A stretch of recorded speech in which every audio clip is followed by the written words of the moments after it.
vendre les sacrements. Prêtres qui oublient leur fonction sacrée et qui utilisent leur fonction sacrée pour des biens matériels. Pour les biens matériels.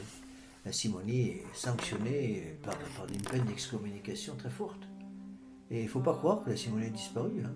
Malheureusement, c'est quelque chose de très fréquent. J'ai eu encore un cas, le dernier mariage que j'ai fait, quelques années là, j'ai eu encore un cas de simonie flagrante dans l'église de Vatican II. Personne, les fidèles qui sont les fidèles à moi d'ailleurs, mais qui ont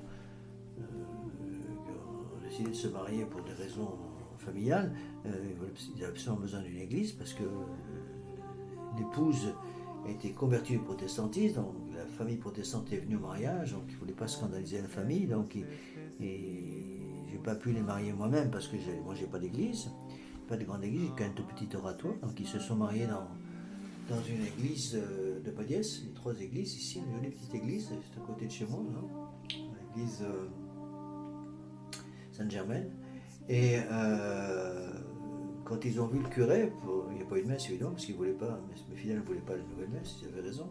Mais la première chose que leur a demandé le curé, quand ils sont allés les voir, ils ont d'abord essayé de voir si le curé me prêterait l'église pendant 2 heures pour que je puisse les marier moi-même. Le curé a refusé évidemment.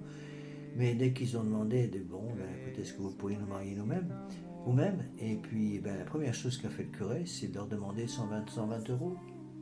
120 euros. On demande de l'argent pour un sacrement que les fidèles d'ailleurs se donnent eux-mêmes. C'est même pas le prêtre qui donne le sacrement. Le prêtre n'est que le témoin officiel au mariage.